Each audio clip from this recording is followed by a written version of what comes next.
Now broadcasting from the Next Gen Conservative Studio in sunny South Florida, bringing you the latest in politics, current events, and pop culture.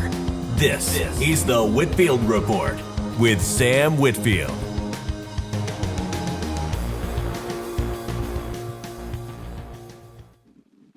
Yo, welcome, ladies and gentlemen, to the Whitfield Report. And I am your host, not Sam Whitfield, as you might be able to tell. Sam, what's going on? He's on location. Well, I'm on vacation this week at an undisclosed location. A vacation? I thought you said you were on location. I thought you were, like, covering some breaking news, Sam. Well, You wrote this off on your expense report. What the... Never mind. Well, I did write this off, but what I've been doing is I've been working hard on writing the third book in the Shadows of Deception saga. Oh, this makes perfect sense. In a cabin in the woods, because if you don't get it done in time, I'm going to come down there and hobble you. Gotcha. Yeah, exactly. Because the audience demands the next book. They want to know what happens. They need their story, Sam. Yeah. No, this is going to be the wrap up for the first season. So the story's not like done yet, but it is interesting because with all these protests happening across the country and everything in the Middle East, and now like possible presidential assassination attempts, like everything that's happening in real life, I'm able to now fold into the story. Which is possible scenarios that hypothetically resemble the idea of an assassination of somebody important to politics is not. It's just a plan. It resembles that. It looks a lot like that, but it's not like that. That's what I've been told anyway by the people that wrote those plans to totally not assassinate Trump, right? Don't want to give out any misinformation, Sam. Yeah, I don't know what, in all honesty, I don't know what's been going on. I really haven't been paying much attention to social media while I've been up here. So have you been paying attention to the stream, Sam? Because I want to mention the elephant in the room before we get off into politics. So if it's Max taking over because you were on vacation, so the joke was to take it over, and I see it works perfectly on Rumble, which is great because that was the only thing I wasn't gonna be sure of. Is as soon as I hit go, are we actually gonna be live? Turns out we are. We even had the intro. Of course, I'm filling in for Sam this week because he's out in the woods, being a lumberjack. Isn't that right? Yeah. He's out there chopping trees and hunting his dinner with his bare hands. Are you enjoying nature, Sam? Yep, I am enjoying nature and going for lots of hikes. I mean, I've got tires on the wheelchair tread, so yes. Okay, good save. Which is, almost you up again. Well, in all honesty, it's really like how I would hike. In all honesty, it's like I would just stay on the trails. Well, that or if I need to go off terrain, like I imagine that you're a strong guy, so I would just I would hop on your back and I would say, Shmuley, let's hike up this hill. That's funny because see, Sam, Max is a giant, and I've always said that when I finally go up to where Max is at, that I'm going to ride him like a piggyback, right? He has excuse me, giddy up, little kitten. To be fair, he has been very aggressive about this suggestion for a few years now, for sure. It's just hilarious. I mean, it's the classic big guy, little guy trope. Yeah. Absolutely hilarious. Yeah. Well, that's what I was saying. So you're the DeVito in this situation? I'm planning now, guys. Like, for sure, I'm going to go. And anybody else who wants to join and meet up with all our friends from the Whitfield Report, Right to Offend Media, and so on, we're going to be heading out to the Capitol. I'm going to film some shit. We'll probably have, like, T-shirts and stuff, and we'll talk to people and probably stay away from protests, especially if Sam's good. That's why I want to stay around, Sam. I have an excuse. No, that looks. You got to have at least one couple. We can't go over there. Yeah, I mean, it'll be interesting. I definitely want to go to DC too. Who am I kidding? Sam's gonna drag me into trouble, ladies and gentlemen. No, I'm not. I'm not him back. Like, come on, Sam. No, I'm not Nick Fuentes. I'm not Nick Fuentes. I don't get paid to to lure people into protests. No, but you do get drunk, and you. Anyway, I think it would be fun. Anybody, a couple of us will certainly meet up and have some fun. I'm going, Sam. Like, I've already kind of put a plan in motion. I know what I'm gonna do. Yeah. One Trump wins, and I'm in the same boat. Like, I am planning on that. On the off chance that it's the inauguration for the other guy, I don't want to be there because that's bad juju. Yeah, I don't want to be there. I don't want to be there either. But as for this, it would be historic, Sam. It would be the first time a president to be reelected after losing an election. It'll be Trump. We'll be hopefully have some people from all the shows there. Maybe not, but that's cool. Anybody who can come, and we'll film and we'll talk to some people. Maybe talk to some protesters. Sounds like fun.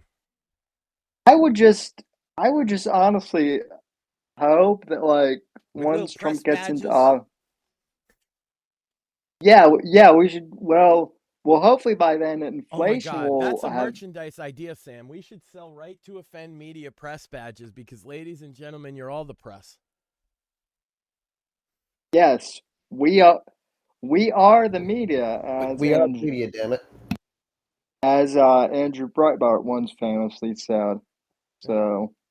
Nothing's more offensive to them than people noticing shit. So I'm for that. Asking questions. Oh my God, you're not allowed to ask questions, Sam. Hey, did it seem fishy how all these fucking pipes burst in the election night fucking thing? Nah, you can't ask a question, you conspiracy theorist. You're an insurrectionist. You should go to jail.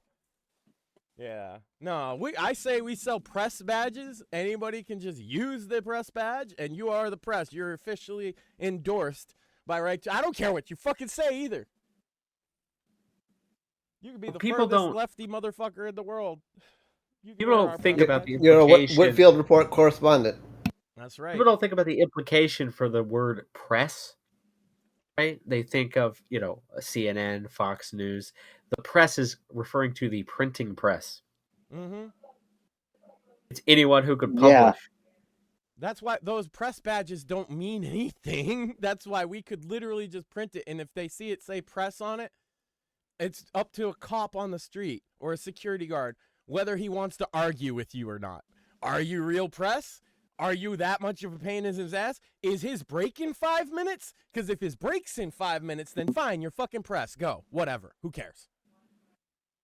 Tell me I'm wrong. Yeah, and we listen, honestly, like even like liberal, like independent journalists often ask like better questions than corporate media. Right, because nobody's paying them, telling them what to fucking say. Yeah. And so, like, in this case of us selling a press badge, It's you paying us to say whatever the fuck you want. I'm okay with that, actually. I think we should do that. But Yeah. certainly if we go, we're gonna have press badges just for that reason. I'll be like, and I kind of, Sam, I want to put like a little clip art middle finger, like real small on it. So if they look too close. Yeah, I like that idea. Totally. Yeah, because citizen journalist is the same as journal journalist. There's nothing in our Constitution that respects a corporation more than a fucking individual. That's insane. There have been bill proposals to change that, but none have. Before we get into the news, we got all kinds of shit going on for free speech's sake right here on the Whitfield Report, like being able to say you should buy The Fourth Estate by Mr. Sam Whitfield, guest on the Whitfield Report tonight, ladies and gentlemen. Round of applause for Sam. Guest on his own show. Guest on his own show. That's meta, and it actually doesn't happen very often in radio. No. But the third book is coming out soon. But you want the first and second book, so you're caught up, because this, I'm imagining, Sam, having now read the first and second book without giving any spoilers to our audience, and since we have such an esteemed author as a guest, I do have to point out that, yes, I am, in fact, a fan, although it's embarrassing to point out you're a fan when you're interviewing somebody sometimes. I really am, and I'm looking forward to the final book, which I know the title, because if you read the second book, you know the title, is going to be ending this trilogy with a bang, Sam. I feel it in my gut that you're building up a lot of different plot points here. And drawing from the news in a little bit of way, draw from the headlines, as they say. And so you can kind of see where it's building up to, but it's one of those cases where I just want to see how it ends anyway. Even if I'm predictive of what I think's going to happen, that's fine, because it's a fine piece of literature. Of course, Shadows of Deception and The Fourth Estate you should read first to get in. And maybe once the third one comes out, there will be some kind of bundle deal where you could get all three. But regardless, I have to shill for that. But that's not all we're doing for free speech here on the Whitfield Report, ladies and gentlemen. Because also, we just launched, successfully might I add, a game-centered podcast featuring a good friend of the show, obvious co-host of the show, Mortheous. Mortheous, why don't you tell us about that if you don't mind? Thursday nights at 9 o'clock. We've got Bits and Bones, myself, Core, and Dalek. That's 9 o'clock Eastern just bullshit Standard about video time? games. Eastern Standard Time. We three buddies just bullshit about what's going on in the gaming news that week. Yeah, and Core, and I will be ranting for the second week in a row about CDPR. Right, you went off a little bit about Wizards of the Coast last week. You had kind of built up to it too, and you come from the Magic side, and I find that interesting because I'm one of those guys. I got into Magic in like middle school, and then kind of realized I was wasting too much money on it, so I sold the cards. But I've always been a D&D guy, and so from seeing it the complete opposite end, I have a whole list of fucking grievances with this company too, right? Right. You know, with the changes to the OGL, which is the Open Gaming License for those that are unaware, meaning you could make and sell content for their game essentially using their rule set without paying like an exorbitant fee. It's been part of the game since the inception, so that there's a lot of content on the market, and they get essentially a little cut, but they don't take like much, you know. And so yeah, they've changed that to basically we own your shit, we can reproduce it and sell it, and you can't make a dime and things like that. And that transformed into a whole thing. Plus, they're going full woke with we've mentioned this on the show before, the wheelchair rules, right? Yep. Which is fine. Look, I like the idea of being able to make like an overpowered tank wheelchair as a thing. Like having rules for that is kind of cool. But there's a meme I saw. I think I shared it with you guys. That really kind of sums it up. Because if you have paralysis in the D&D universe, there's the spell called Heal that like removes that status effect. So Right. even if you want to be the wheelchair guy, if the cleric accidentally chants for greater blessing of heal, now you can walk. Whether you want to or not is right. So it's just simply wouldn't make sense to do that. Right. It's my whole thing is like, why would someone want to live out their disability in like a fantasy world? That's my issue too. When they don't have to. Self-insert. I'll tell you, as dungeon master, self-insert characters only work if it's your first time playing and you're being like self-aware. So like if your self-insert character is like for many women, it'll be like a naive character that doesn't, they lived in an idyllic background or something, right? Because they don't know what's going on. They are actually naive and new to the game. That's the only kind of self-insert that actually works. Any other kind of self-insert seems narcissistic, self-aggrandizing, and poorly written almost universally. Well, it's also funny because, like, actually, one of the criticisms that I've gotten from the Shadows of Deception saga is that I don't self-insert myself in the book. Right. I've noticed that. And so, I'm like, why? Now, I will say this. Perhaps there's elements of your main character, John, that are, things you wish to aspire to. That's obvious, right? But he is not a self-insert for you at all. He has his own set of motivations, essentially.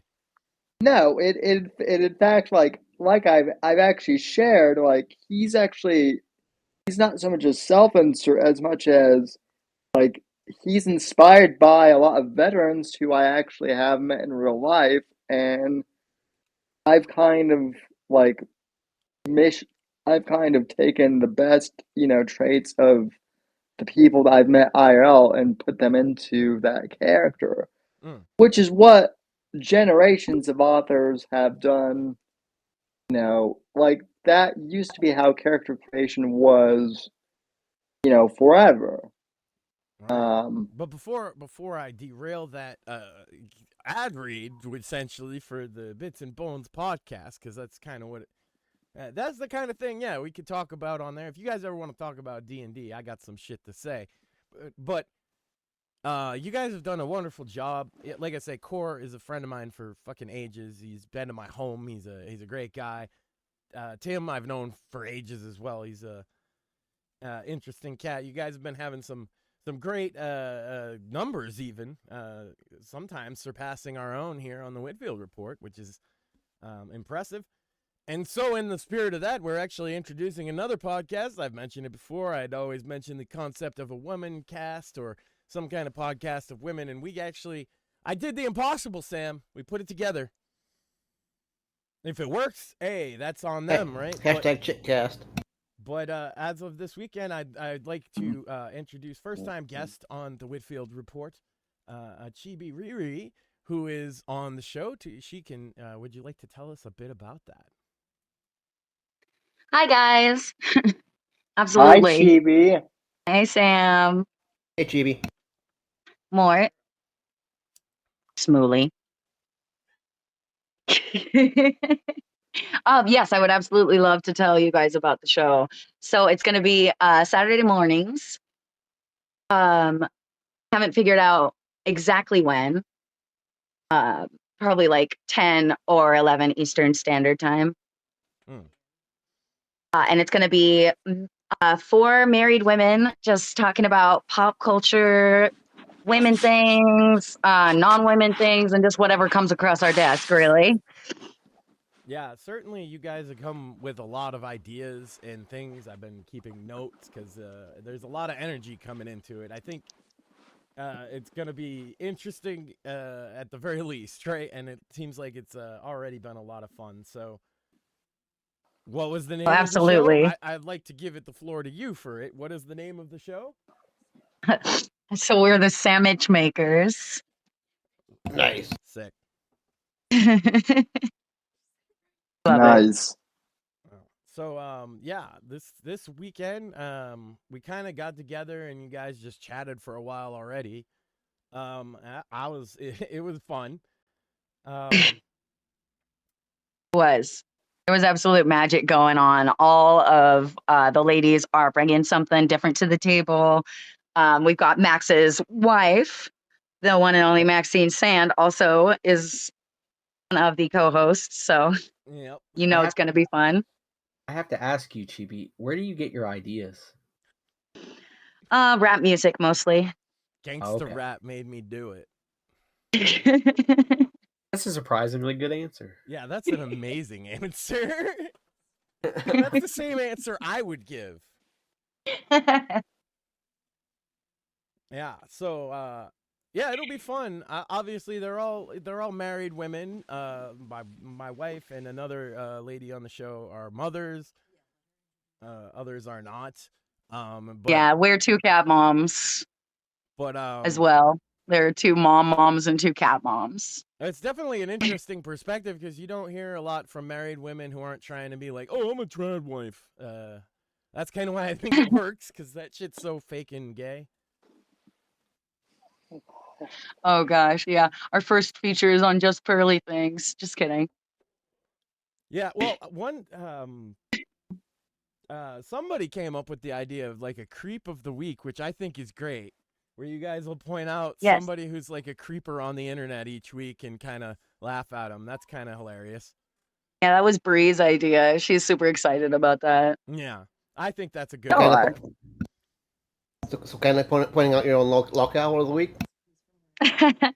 Yeah, basically. And we pointing them out like we're open for suggestions. We also have a Discord that you can like, if you have any suggestions or anything, send them to me or to Sam or to Max, and we'll get them to the Discord if you have any suggestions for the show for the sandwich makers. Yeah. Of course, you could always put in the Whitfield Report Gilded server, which I believe the link is in the description. Yes. Oh, wonderful. Yes, it is. Poor Mersh. How many more times will the internet laugh at him? So.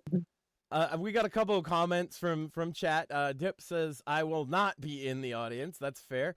Hey, I expect thank goodness. Some of our male audience is not going to be interested in the show, but you got to admit there might be an audience. That's exactly the point. My gosh, my heart is broken. Especially because Dip won't be there. Joe Fish Jr. says, are you pro-patriarchy? My pro-patriarchy? Is that a question directed at me? I think so, yeah. I'm kind of a normie, so I'm still learning all the terms and stuff like that. I don't know. I don't think so. That's kind of a yes, actually. Joe's kind of a normie too. This is how like far left politics work, right? Is if you're not for the thing, you're their enemy. Oh. Right, so if you're not against the patriarchy, you're part of the problem. That's how they kind of see the world. Yeah, if you're not like... I guess I'm part of the problem.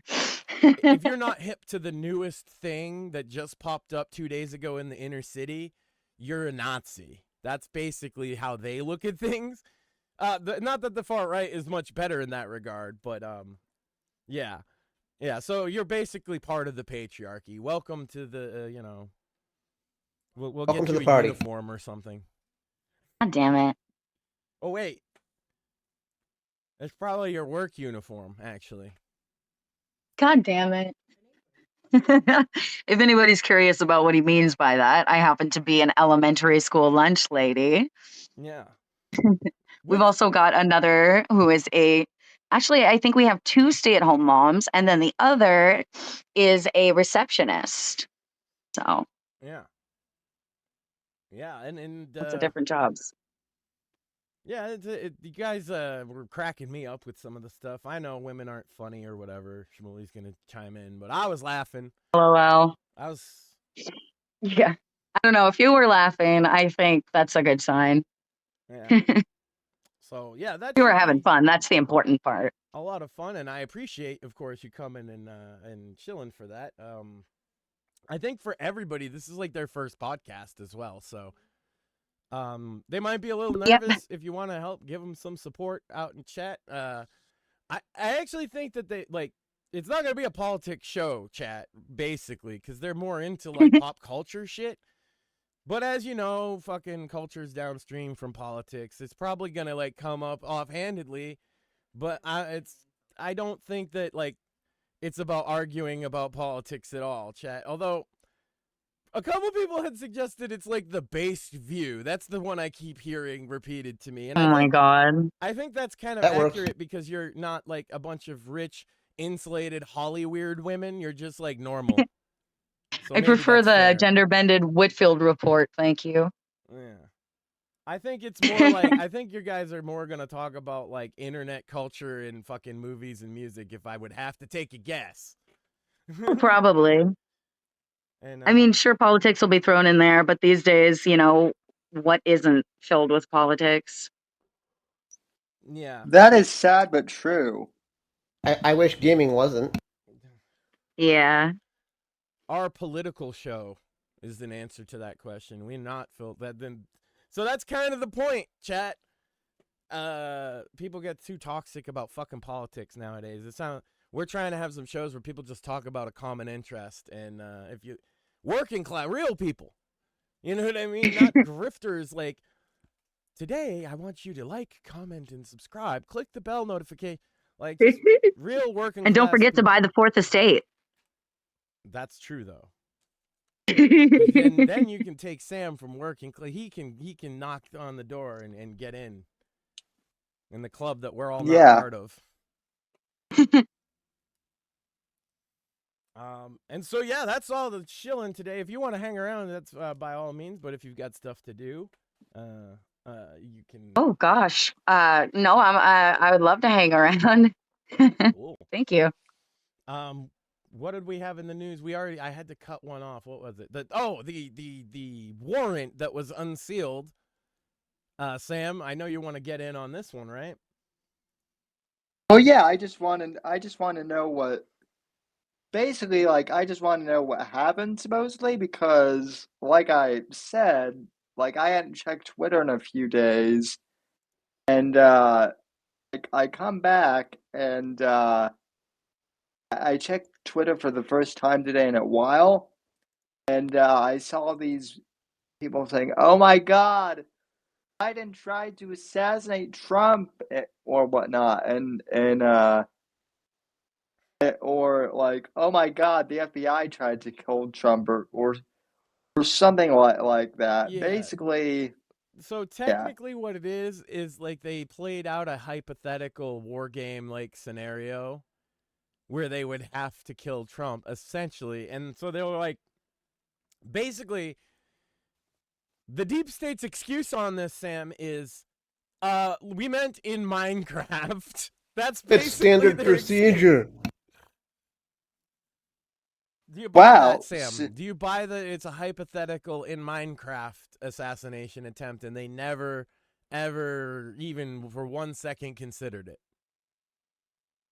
I mean, is the sky blue? Yeah. Yeah, the FBI. Sometimes. I was just the other day, like, I forget even why it came up. I was talking to Chibi in a chat, and I explained the Tuskegee experiment to her, where oh God, I'm still scarred from that. If you don't know, chat, after World War II, our government took like 3,000-ish healthy young black men, veterans, all of them, by the way, fought in World War II, and injected them with what they called a vaccine and gave them the equivalent today of about $500. It was pocket money. You know, it might help you make the rent for a month, but it's not going to change your life kind of money. But the shot changed their life because the shot was actually syphilis. And not only were they not told that they had syphilis, but the point was not to treat the syphilis so they could see what happens. And then they followed these guys for the next 20 to 30 years, watching them unravel mentally because So messed up. syphilis causes psychosis, and specifically telling all of their doctors not to intervene because this is the experiment. If your government would do that, yeah, they might think about shooting Trump or whatever. I would definitely consider they're on the list of suspects, is all I'm saying. Well, it also comes down to how nebulous these things are, right? Mhm. Like, you're telling me, like, it doesn't require some grand strategy for some idiots to fucking plan dumb bullshit, right?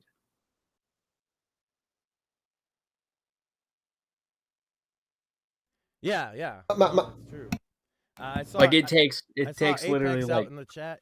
Jump into the Gilded whenever you get the moment. You'll see which one we're in. I haven't looked at this, but is this essentially like a white paper? Like, if hypothetical happens, then we could. But Yeah, it was cited in a warrant relating to some January 6th documents that they were trying to procure or something. So basically, as I understand it, and I could be wrong, so forgive me, but I've read a couple of things about this today. The warrant was to find files related to January 6th, and among those files was a white paper where it was written between the point where the election happened and the inauguration. It wasn't specifically about January 6th, but it was the concept that if Trump refused to give up power peacefully, that they would assassinate him. That's what it says. And it was among this collection of January 6th documents that they were seizing, probably to put another grandpa in prison for 30 years for pointing at the fucking podium or whatever bullshit they're pulling these days. yeah. So that's I think the closest to the full story about this you're gonna get, Sam. So what do you think? They didn't mean it. It's in Minecraft. What do we got? I think I just think that the fourth estate, I might need to reclassify it from fiction to nonfiction here soon because man, it's a little on the nose, don't you think? Yeah, it's anyone who thinks that we aren't run by a shadow government at this point is naive. It's so hard not to spoil specific things in the book, but man, yeah, you kind of stumbled onto some shit, Sam. It's hard not to spoil the book when real life keeps spoiling it for everyone. So, but yeah, so their oops are bad in Minecraft. So we're all accepting of that. That's fine, right? We'll just move on. Sure. My biggest issue is before the election in 2020, they had this giant fucking conniption fit. Oh my god, Trump's going after his political rival, blah blah blah. For fucking months. But now, Biden going after Trump is fine. Lock her up. Did we lock her up? I don't think we locked her up, actually. I think we kind of gave up on that when it realized, practically, maybe it's just not worth the time and effort, but not for them, you see. No, the other side is like, no, it's worth all the time and effort. We need Orange Man in prison forever to make me feel safe at night when I go to sleep, hugging my fucking Hillary Clinton plushie doll. And did you see, speaking of Hillary Clinton, did you see that did she die? Tulsi? Oh, no. Damn it. Don't tease me, Sam. Unfortunately, not yet. Too much adrenochrome from children, but no. By the way, I have no information that would ever lead to anything happening to Hillary Clinton except nice and wonderful things. Go on. No, neither do I. Tulsi Gabbard, on the other hand, though, is suing Hillary, or is going to try to for defamation. Yeah, because she called her a fucking Russian agent, and she'll probably win, actually. Yeah, and And like, as Tulsi explained when she was on Joe Rogan's podcast, like, that's actually a serious accusation because like Tulsi is still part of the armed forces, and so for a politician to essentially accuse like an armed serviceman of being a foreign asset, like that's pretty serious, yeah, right? That's yeah, that's literally the pretty definition of defamation. Yeah. yeah, and so like Unless it's true, she better be able to believe that, or I guess you should be able to produce evidence, I guess, that means that you would have had reason to believe that it's true.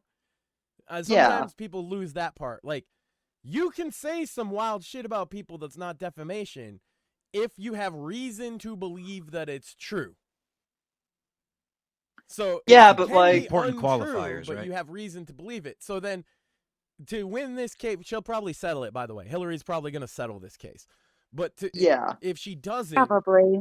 she's got to prove that I have reason to believe you worked for Russia, and that is an uphill battle. But Hillary has also done this like repeatedly. She accused Trump in 2016 after the election of being a Russian agent. Yeah, Like, that was all her.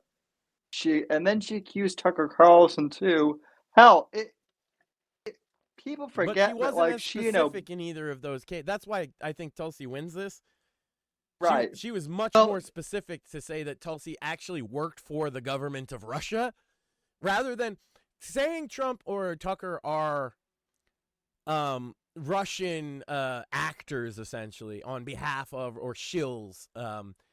That's not necessarily defamation, because she could say her reason to believe that is because of this policy or that way he talks or this thing he says, right? But it's a whole different story from saying, I know she works for them under contract to the Russian government, which is what she said about Tulsi. That's why there's no case. Plus, in the case of Trump, I think he just thought that she ain't worth it because he already beat her. Well, the other thing too is like if Hillary could have accused Obama of being a Russian asset in 2008, she would have done it because we all know that she actually secretly hated Obama. Of course, yeah. Yeah, that's another story for another time. Likely still does. So, oh yeah. So what else we got in the news, Sam? Anything else you wanted to get on this week? No, other than I did a really like I did a demo of ChatGPT 4.0 on my God, on Sam. the Monday show. Yeah, you got everybody to tune out at exactly 8 minutes and 30 seconds after fucking 3 minutes of you typing one word as you say one word. Yes. I got trolled so hard, Sam, by watching that. I was there too. That was freaking hilarious. Yes, it was not my best radio moment, I will say, but you know, I will say this though. He was just so fucking excited about ChatGPT, guys, that he just had to like make the worst podcast ever. Don't be mean. Sammy's a nerd. I know. That's why, because it's so wholesome and genuine and authentic. Yes. He was just like, look, it does all this fucking shit. Let me show you. And me showing you, it equates to him doing one word at a time every 10 seconds. It's like listening to someone that's passionate talk about something that they love, even if you have no idea what they're talking about. If they're passionate about it, it's fun to listen to, right? Yeah. Kind of like Bits and Bones. It was still. Yeah, exactly, Mort. It was still better than the actual demo that OpenAI did, though. So you should have done more about that. You're in a cabin right now, Sam, right? In the woods? Yeah, I should have. That's interesting, isn't it? Yeah. ChatGPT was his passion for that moment. He got He had to lost. ask for help in Morse code. This motherfucker's been doing a podcast for 16 years. Forgot how to do a podcast because he was just so into this. I thought it was kind of great, actually. Yeah, sometimes Sammy, it's very adorable. He turns into like a little kid. Aw. With things he gets really excited about. Like his Don't brain's we working all? faster than his mouth sometimes. Oh no! Yeah. But the funny I part can is, relate. it's not even that though. It's not like he's stuttering. It's like he's going through and typing each word out and saying it as he types it, which makes because Yeah. again he's just like 16 years, Sam. You've been doing this and you just forgot. You're like, well, this ain't a podcast. Hey, you want to see this ChatGPT? This shit's fucking awesome. And I was like, I guess oh, I meant man, this is. I meant more his brain works faster than like the rest of him a lot of times, including his Yeah. fingers to type. Well, he just gets lost in a topic that he's interested in, and I'm like, Yeah. Oh man, but Sam, this is awful for your radio listener. Yeah, Because I was years watching and years. it on Spotify, and I was like, what the fuck is Sam talking after a minute, you know? Oh, Years Yeah. and years ago, he's typing. before Okay. Sammy, before Sammy ever had any co-hosts, I mean, he had one years prior to when I found him, but just imagine Sammy just by himself, day in and day out, with no topics, but just those were the show feet days and the take your Yeah. shirt Oh off, God. just The solely like a slave to chat, the which was the really fun fun though. Go ahead, Sam. the funny thing of it is like before the era of live streaming happened, I basically used to do what Bill Burr did, which is I would just like sit in a room and ad lib to the wall for 30 minutes, Oh yeah. which sounds weird, but like it is cathartic somewhat. And then chat changed once Yeah. live streaming came around, it kind of changed podcasting forever. Yeah, and then you found yourself, roped into the whole fat gay bear world, which sort of led you into like the trolly Sam sort was of. in deep the fat gay bear world. Yeah, for yeah, sure. yeah, So which yeah, which added another like total twist to your trajectory, because prior to that, as far as I understand, you'd been doing it for a long time already, but it was political, And yeah, in well, a sense, he was also then escaped from the gay vampire world as well, the fat gay vampire. That's true. Yeah. yeah, that's kind What? of the other Never mind.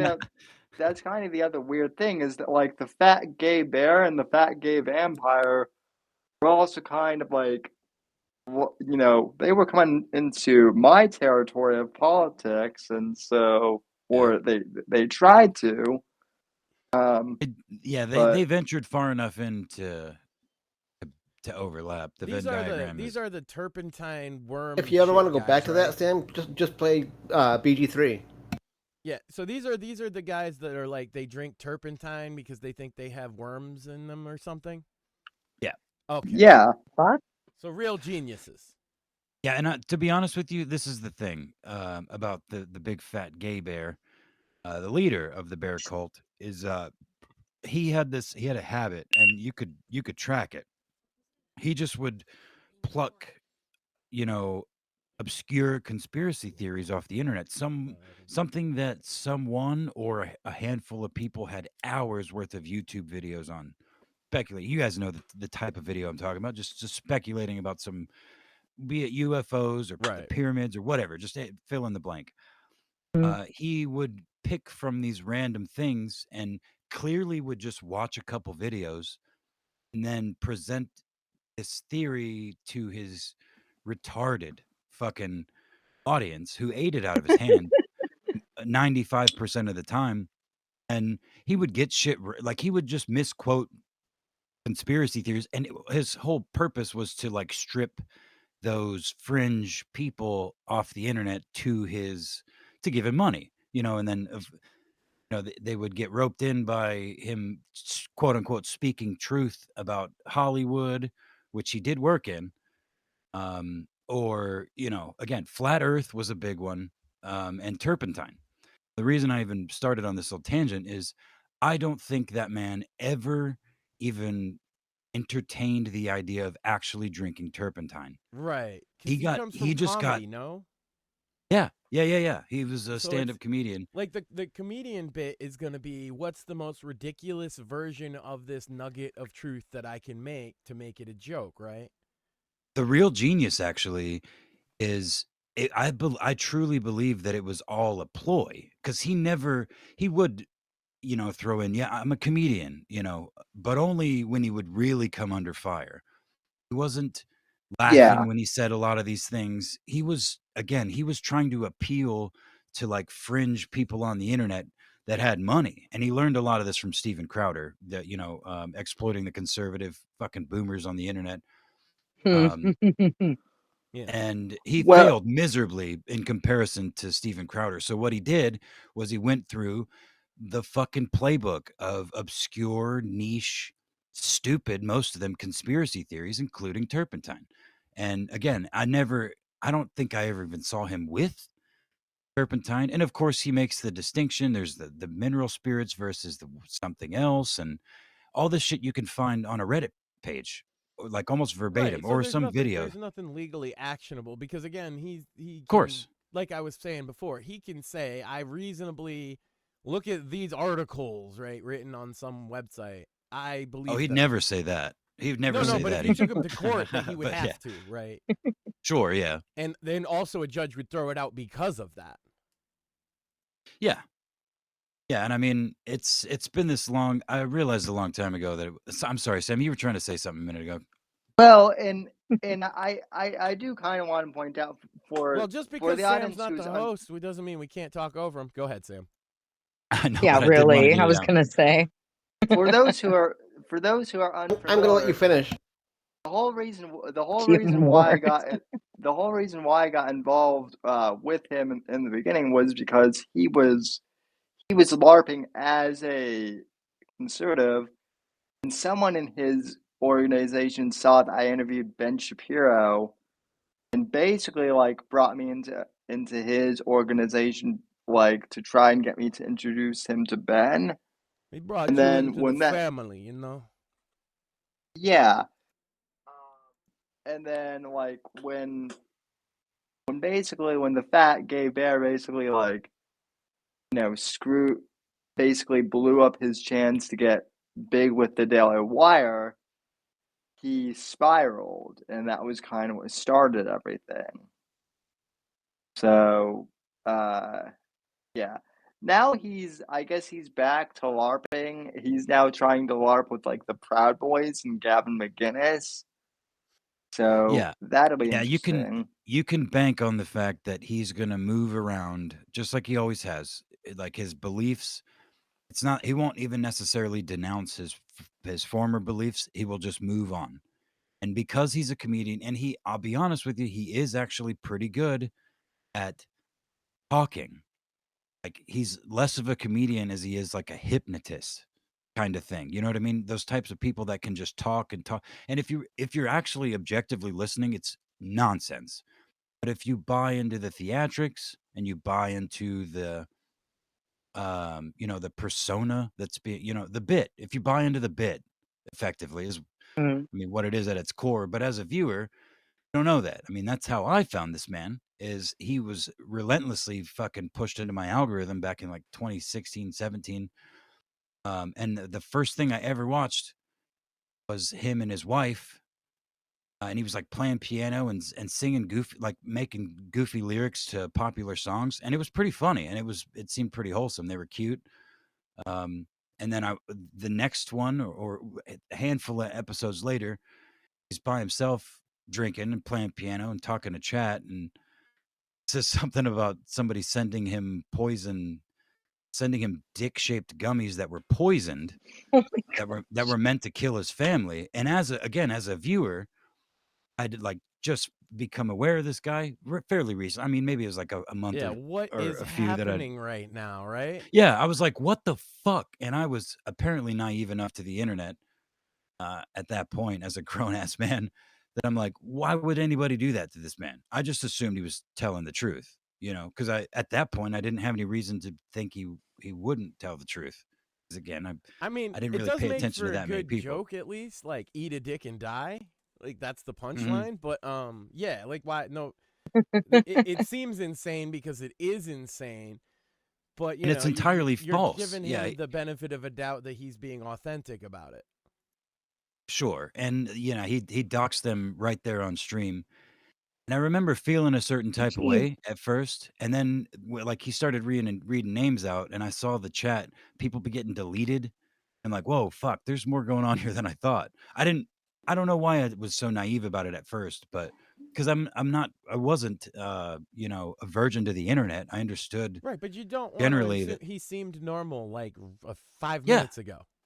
yeah. Well, Yeah. everything up to that point, he seemed like a comedian, seemed genuine and wholesome, and I didn't engage though. I never Right. chatted in chat. I didn't talk to people. I didn't pay attention to chat. I was just fucking listening, or the rare occasion I was watching.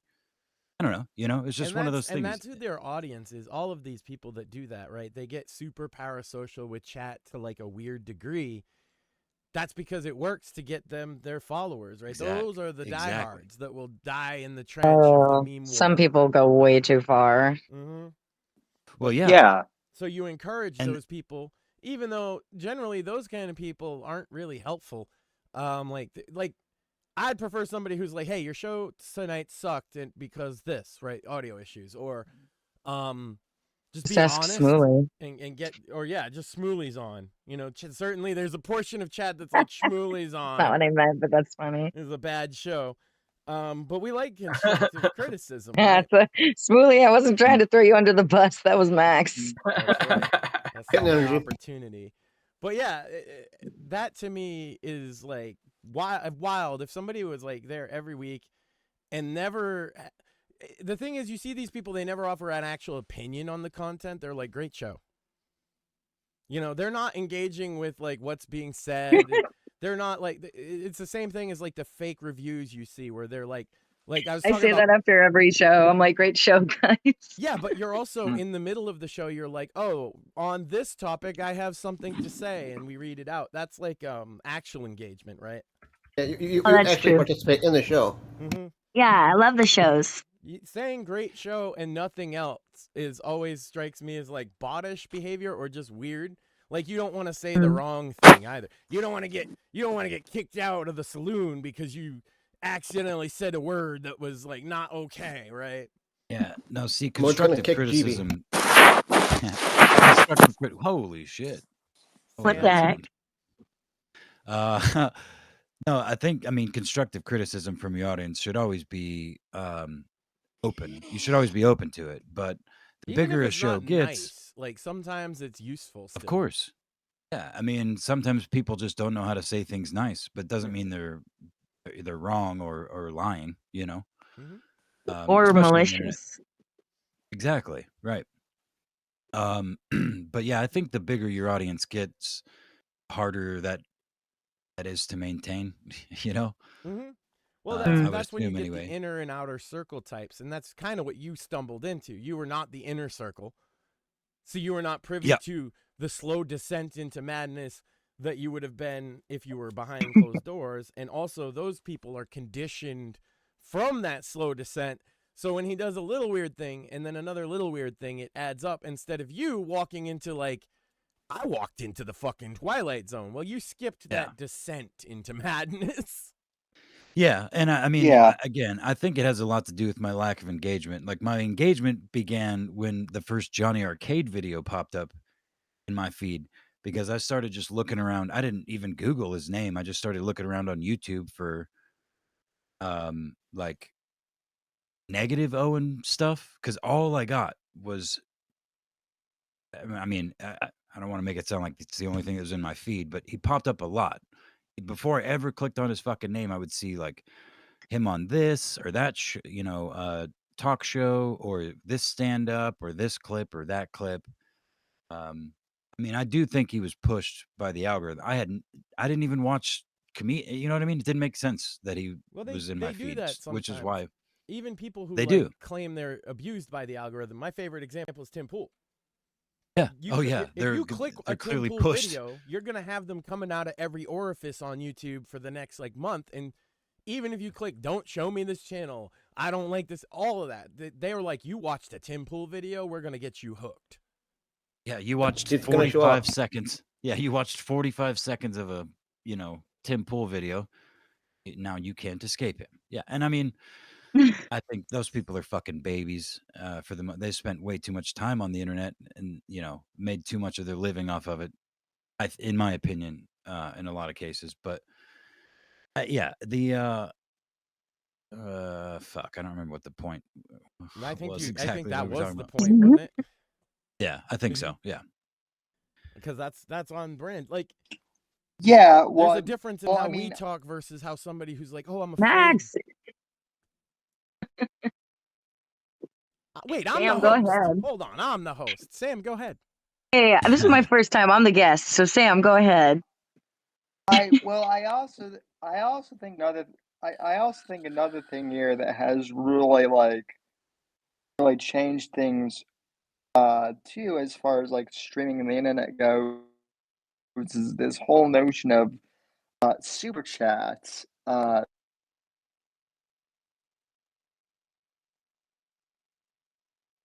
I Did think we lose lost him. Lost Sammy. Oh, man down. Rip. There's like a cloud, you know? Oh, man. I reprimanded Max for nothing. That's no fun. Yeah. Just kidding.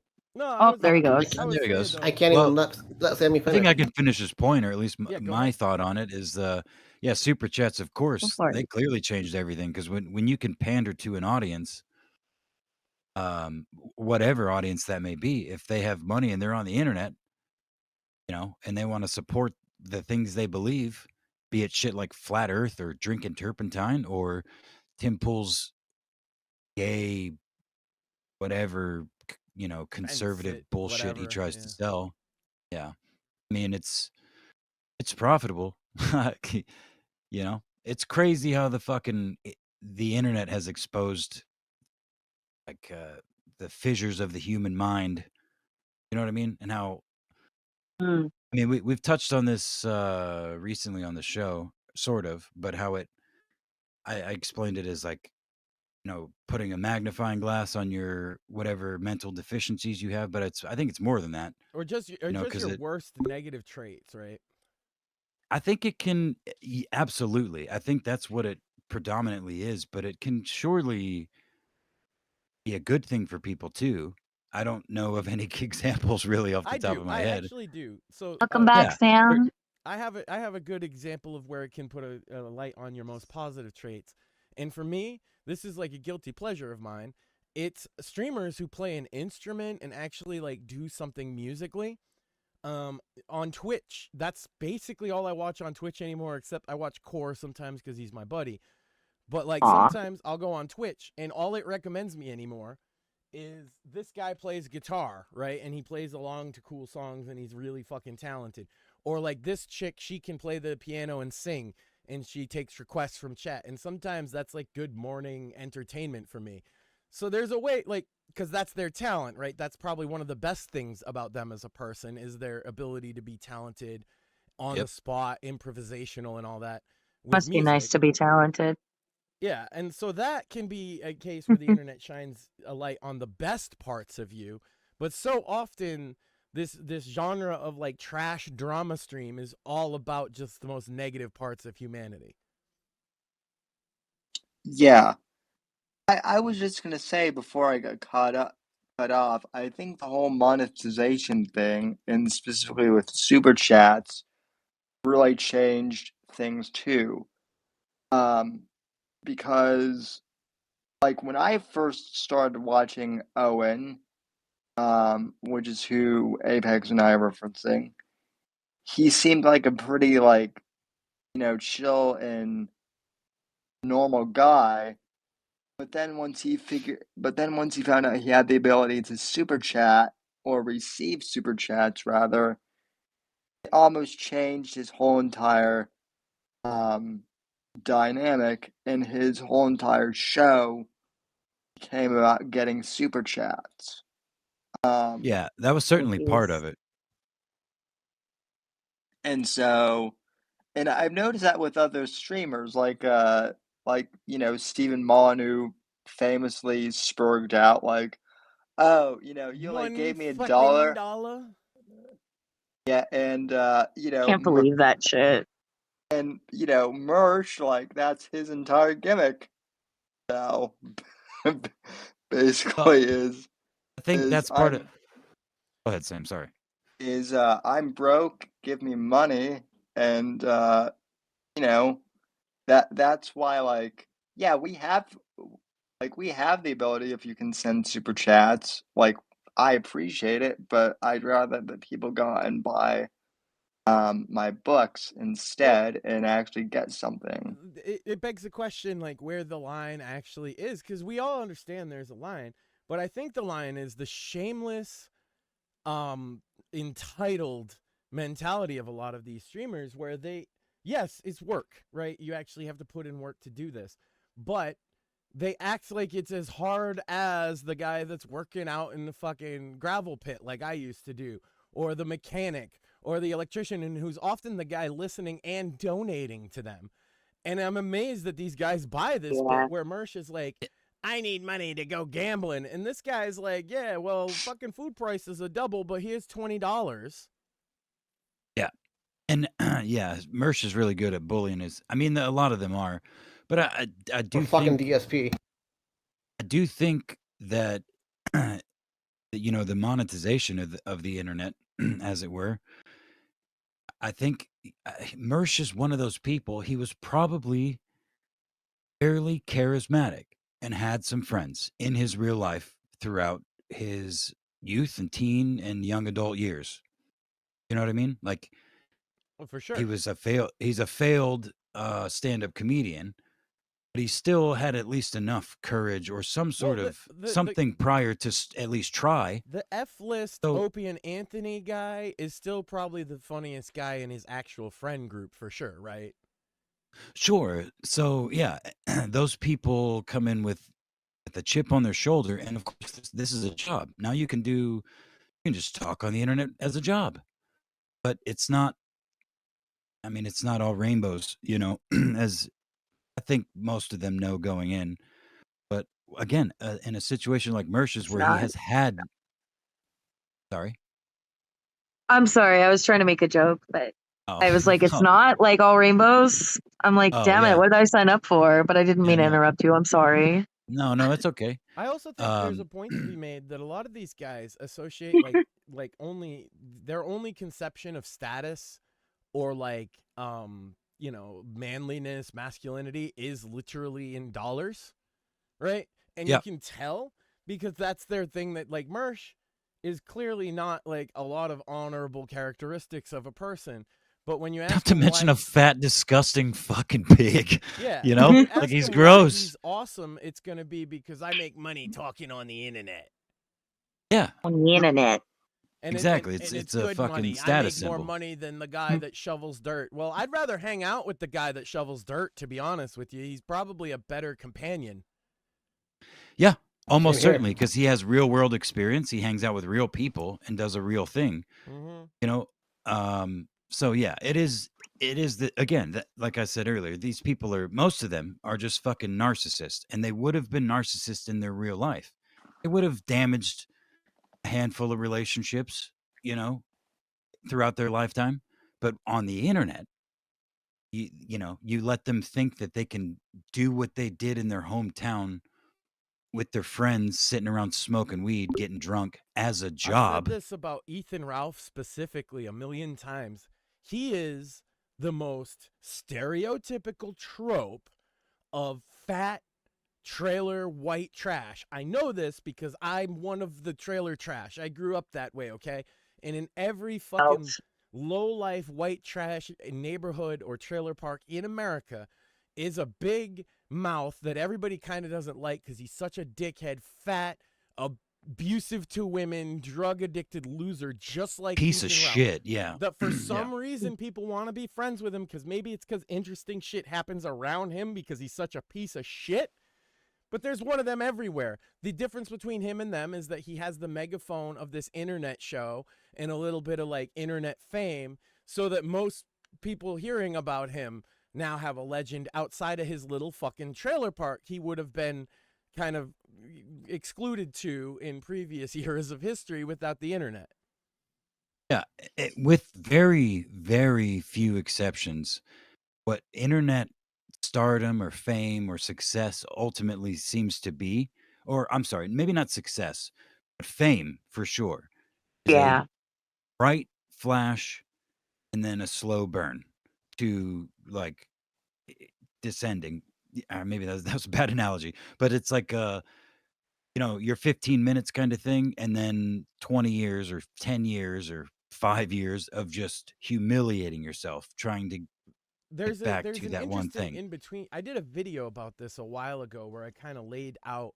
There's the beginning where you get nowhere and then you get up fast, and usually there's like a plateau phase because there's no more ears for you to reach. There's no more eyes to see. You've hit everybody that will ever be interested in your content, whether that's 1 million people or 50, right? Doesn't matter. You'll sit there for a very long time. And then often that's what causes or predates the fall. It's this arrogance of like, I deserve more because there was the growth period, damn it. Where's that? During that, It was all good things. I was making more money. People knew who I was. People were like, hey, what's up? I know you, recognizing me in public. It's not as common anymore. I'm not as important anymore. What's wrong? But the thing is like, at a certain point, everybody who's going to be interested is seeing your fucking shit. And you can either accept that, or usually they shoot for more, and the shooting for more, pride precipitates the fall, and they end up Mersh. Well, and not just Mersh, because I mean, I really think Yeah, he's not even really falling off because he can still make money. Right, but Mersh had his peak with the whole Dan Schneider shit.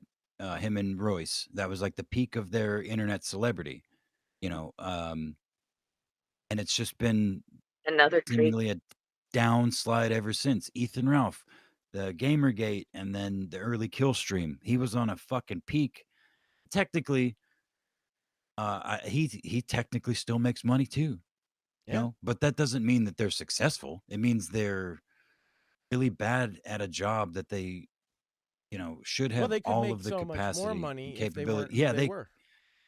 Well, and some others still surviving.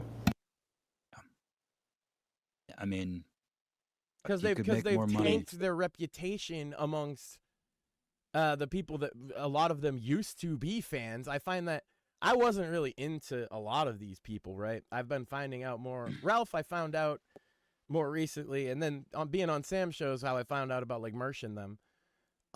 But like it seems to me like if you wanted to tank them, you just starve them of all that attention and money. But a lot of people pay them to see them make a fool out of themselves consistently, which I understand. Yeah, that's the blown hate watchers. Oh, sorry. That's the age-old secret, man. Is a lot of these people don't realize that the money that they're getting is specifically designed to watch them hurt themselves in some way.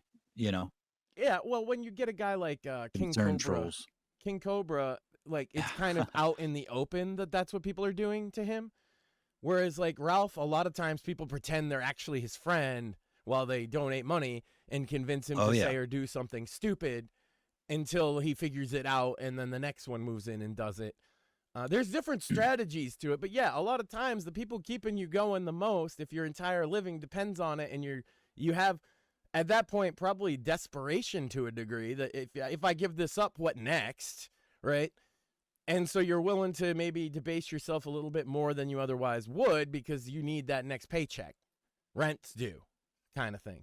It's like Max, when we were having the conversation, all us ladies, and then you Nikocado Avocado was brought up. That's a good example. Yeah, that man's clearly, where's his line, right, of debasing himself for money? He doesn't seem to have one. And of course, there's an audience for that. Oh, how far will he go? Is he going to die? Here's $20. Let's see. Yeah, eat more food, fatty. My issue with that fucker is his fucking fucking cripple baiting. Yeah. What, saying that him stuffing his face like that for money makes him disabled or something? Using them in the thumbnails, I would imagine. That and wearing a fucking CPAP machine in the fucking thumbnails, saying I broke my rib, I'm disabled, blah blah blah. Well, meanwhile, he's bouncing around and his tits are flopping around. Isn't he? Yeah, being a fucking fat fuck. Isn't he in his 20s? Cripple baiting. A CPAP machine in your 20s because you're fat is like not actually funny. That's sad. Right. Yep. That's my whole point. I wouldn't want to live that way. Like, just the other day, me and my wife were like, oh, we'll take a morning walk because it's springtime. And she was over there typing to her friend, like wrapping up loose ends of a conversation or something. And I'm like, put the phone away. The internet, you're out of the internet now. Let's have a fucking real life, you know? People get too wrapped up in that shit and kind of don't even realize it. It's like, oh, it's a beautiful day. We're out for a walk, you know? And then she did, and we had a blast. We saw a chicken. Yeah, there was a chicken in somebody's yard. A chicken. It came up. Yeah, I was just gonna say that, like, that's been one nice thing about being up here where I am is, like, yeah, I still have the internet somewhat, but like I'm surrounded by all of this like gorgeous beauty that like you can get lost in just that for hours. Don't actually get lost though, Sammy. Yeah, yeah. Nah, Well, his tracks are pretty obvious. I don't think they lose him very long. Yeah, you know, I went that way. Yeah, they don't need like the greatest trackers in the world to get them. You can't have gone that far. Although, you know, then if there's like another wheelchair with the exact same tread as mine, then I would be fucked. But yeah, or like that GIF where the off the cliff lifts the wheel. Oh, Marnie something. I forget. I know exactly what you're talking about. Just like yeet. Yeet. Yep. Anyway. So Sammy Lost in the Woods, that sounds like it should be coming to a theater near you. At least he's like the disabled Bear Grylls. Oh my god, and can we get the director who made Ernest Goes to Jail to do it? That would be great. What the fuck? Just have it in that style, right? Sammy in the woods. Hey, if I'm gonna go lost in the woods, then Mortheous is coming with me. Oh, that just makes it better. Absolutely. Yeah. Call it crippled in nature or something like that. And you know what? I think crippled and afraid. I think we got a way to tie it all together. Crippled, naked, and afraid. I think we got a way to tie it together. Actually, what we're pitching is the sequel to Cocaine Bear.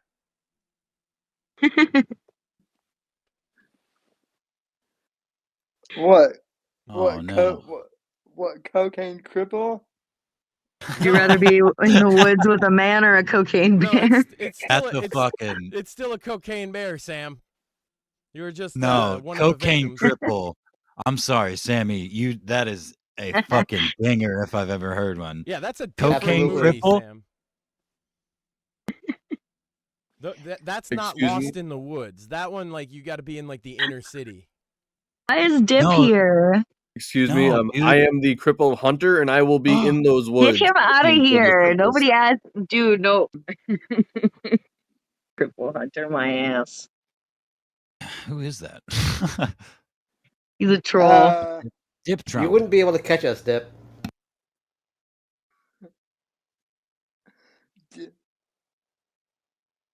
God damn it! Why is he here? Who's in charge here? Can we kick this person? We can't have oh no, I feel bad, Dip. I know you might not be listening, but I'm sorry. I was only kidding. We bullied Dip.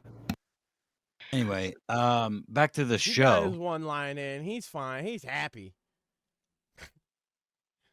He's the cripple hunter. Go ahead, Apex. I don't have nothing. I was just trying to bully that guy. Oh, he's just like, anyway, the show. Mm-hmm. which we're Before doing. we were so What? rudely interrupted. Yeah, we're pitching different movie situations to put Sam into. I don't think it's the most important Okay, thing. Sam versus Megalodon. I think that's that can be the sequel to Cocaine Cripple. Cocaine Cripple 1 is Sammy seems to be the bad guy for most of the movie. He's like Cocaine Cripple 2, the Marianas Trench. The Marianas Trench. Dude, okay, yeah. Look. Okay, Jason but then it has fucking to be Voorhees. a trilogy, and the third one's in space. Jason Voorhees. Thank you. Yes, exactly. Exactly. Cocaine Cripple in space sounds like the greatest piece of cinema of all time. Cocaine Cripple X. Yeah, Cocaine Cripple X, exactly. Yes. Yes, precisely. Okay, we're on to something here, We're folks. doing serious business here on the Whitfield Report. Now I think we're all on cocaine. Not this week. Not this week. I picked the wrong week to quit. Oh, man. What do you think, Sammy? Well, my internet keeps glitching out, but I like the sound of all of this. He likes the sound of Cocaine Cripple, guys. I think we all do.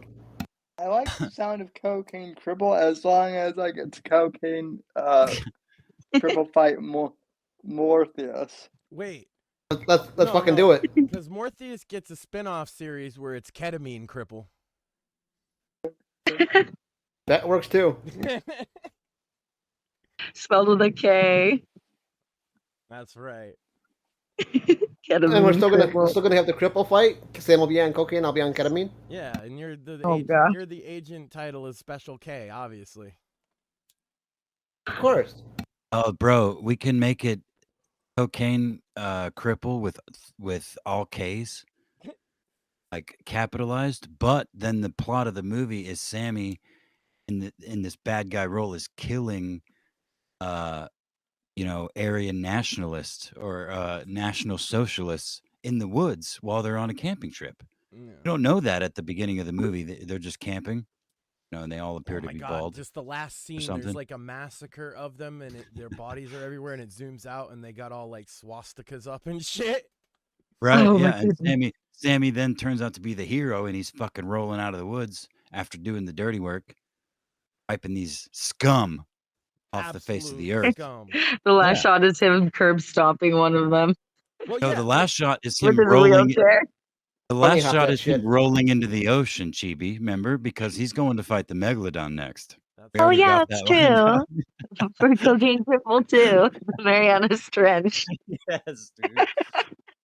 Dude, we're clipping this. This is good. This is good stuff. And then the Nazis are on the moon, hence why he goes to space in the third one. Mm-hmm. Exactly. Nazis on the moon. And they have a Megalodon, obviously. Space Megalodon.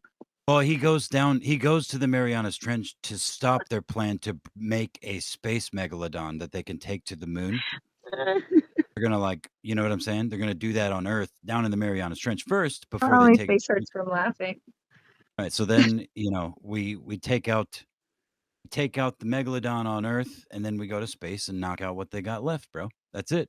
It's a perfect. We're fucking gonna get emails from that one trilogy. guy that's like, "Why isn't it a news show, guys?" Yeah, fuck that guy. I actually did have something I wanted to mention, but I don't have anything pulled up currently. Do any of you remember it had to have been, it was earlier this year, I think. Like a clip went kind of viral of a teacher doing a Zoom class with his classmates, and one of them talks about J.K. Rowling being transphobic. He's like, okay, well, let's like that, yes.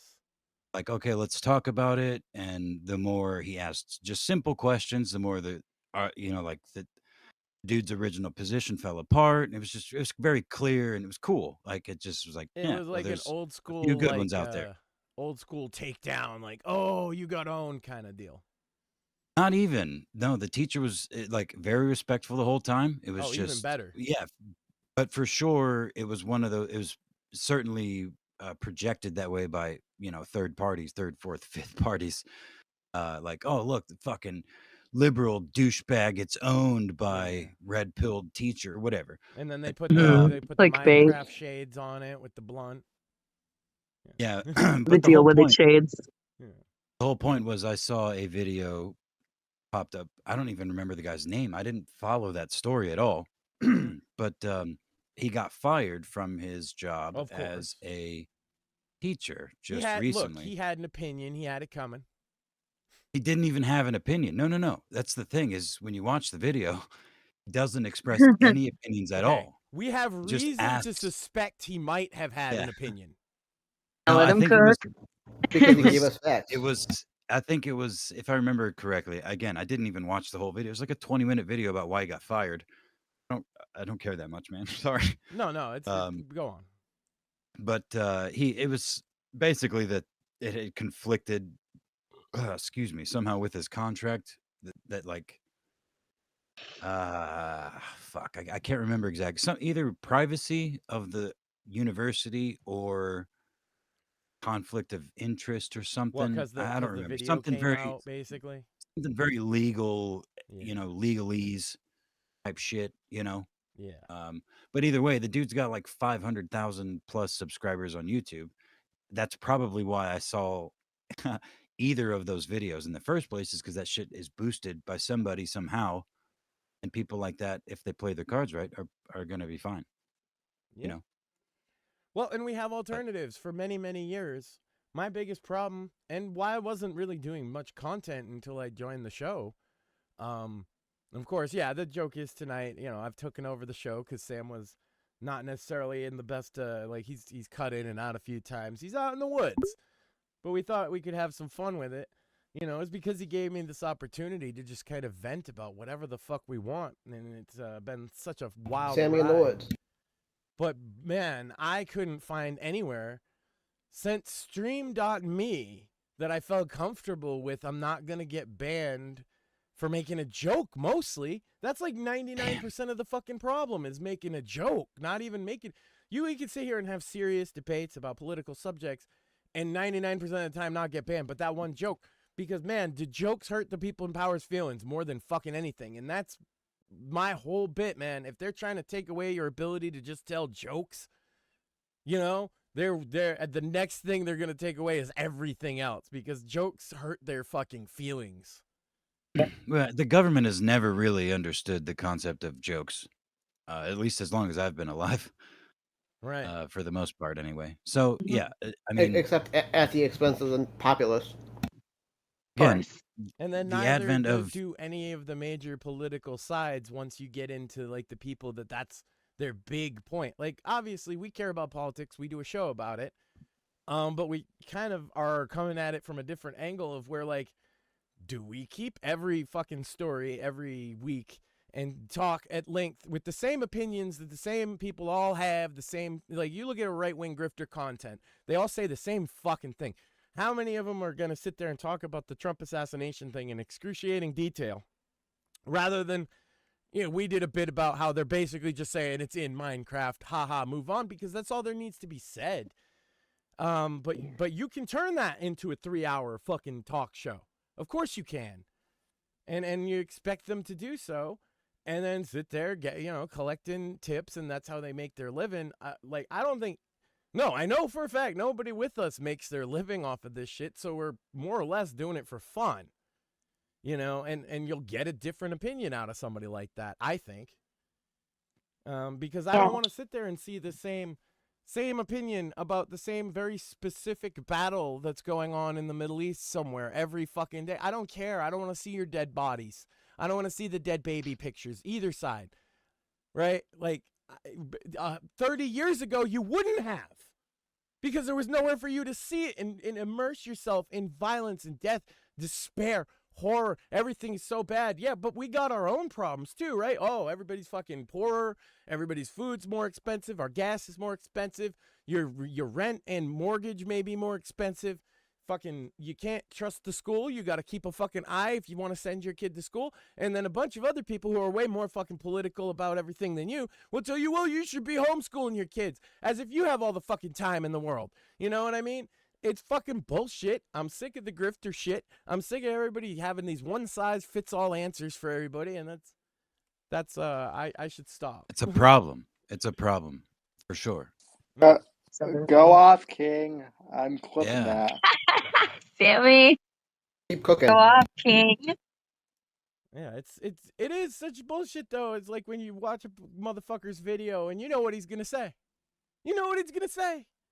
But you watch it anyway, and he gets his little ad revenue, or he puts his little plug for the water filter in it, and you're okay with this. There's no content there. You're not though most of the time, but you still, that's what I mean. We've been fucking hijacked in a lot of ways with this shit, and it doesn't even have to be good. It doesn't even have to be something you would have cared about. Or you know for a fact you already know, especially at the end of the fucking video. You're like, shit.